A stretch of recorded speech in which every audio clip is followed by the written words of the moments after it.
ক্ষোভে ফুঁসছেন সাবেক আইজিপি বেনজিরের দৌরাত্ম্যে জমি হারানো মানুষ। দেশে ফিরিয়ে বিচার শেষে ক্ষতিপূরণ দাবি।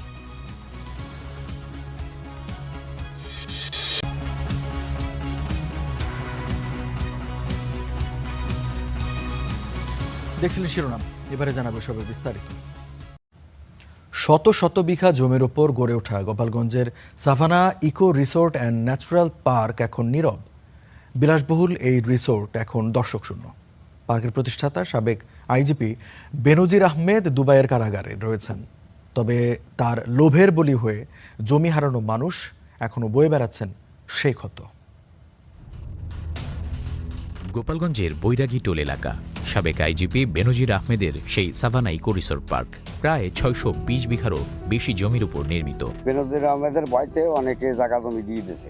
এক সাইডে কিনছে, কেনার পরে আমার সাইডে আমার জায়গা সে বেড়া দিয়ে আটকাই দিচ্ছে। মোটামুটি আনন্দিত আর কি ওনার অ্যারেস্টের কথা শুনে, কিন্তু মানুষ আসলে এর একটা বিচার দেখতে চায়। একসময় এই পার্ক ছিল বেনজিরের ক্ষমতা ও বৃত্তের প্রদর্শনের প্রতীক। এখন হারিয়েছে জৌলস। প্রবেশমুখে টাঙানো আদালতের ক্রোকাদেশ। ভেতরে প্রায় 20টি পুকুর, 14টি কটেজ, আছে একটি সুইমিং পুল, শিশু পার্ক সহ নানা স্থাপনা। তবে দর্শনার্থীদের উপস্থিতি খুবই কম। চারিদিকে যেন এক ধরনের নিস্তব্ধতা।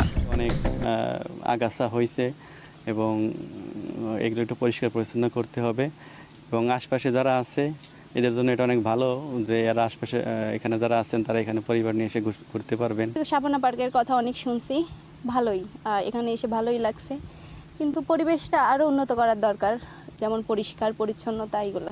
পার্ক নির্মাণের সময় জমি অধিগ্রহণ প্রক্রিয়া নিয়ে ওঠে নানা প্রশ্ন। প্রতিবাদের সাহস ছিল না কারো। অনেকে ভুলতে পারেননি জমি হারানোর কষ্ট। একটা দলিল দিচ্ছি, বেনজির সাহেব বর্তমান নিয়মে আমিও স্বাক্ষর করব, যে ক্রয় করবে সেও স্বাক্ষর করবে, কিন্তু বেনজির সাহেবের পক্ষ থেকে কোনো স্বাক্ষর এখন পর্যন্ত দলিলই করে নাই। আমরা দলিলই স্বাক্ষর দিচ্ছি, তাতেই রেজিস্ট্রি হয়ে গেছে। আরও বাপ কাকারা ঠাকুরদাদারা যখন জমি বিক্রি করে দিচ্ছে, তো আমরাও জমি বিক্রি করে দাও, আমাদের ওগুলো দিয়ে দরকার নাই।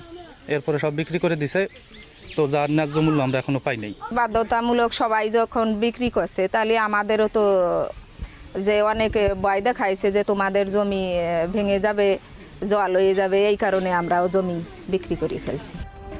2024 সালে পার্ক সহ বেনজির আহমেদের সম্পদ জব্দ করা হয়। বর্তমানে ইজারার মাধ্যমে পার্কটি পরিচালিত হচ্ছে। তদারকি করছে প্রশাসন।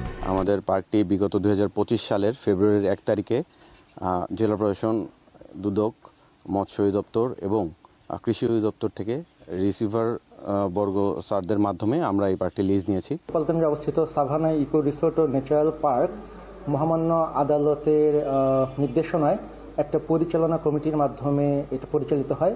এটার আসলে মূলত জেলা প্রশাসক মহোদয় এর সভাপতি এবং উপপরিচালক দুদক এটা মেম্বার সেক্রেটারি হিসেবে কাজ করেন। আর আমরা মহামান্য কোর্টের আদালতের নির্দেশনায় আমরা জেলা মৎস্য অফিসার এবং আমি উপপরিচালক কৃষি সম্প্রসারণ অধিদপ্তর এটি রিসিভার হিসেবে কাজ করি।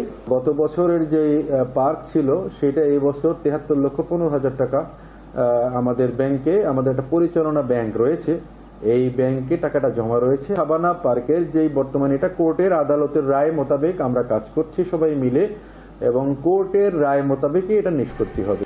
সম্প্রতি দুবাইয়ে গ্রেফতার হয়েছেন বেনজির আহমেদ। এরপর আবারও আলোচনায় এই পার্কটি। Nurul Alam Faisal, star news, Gopalganj.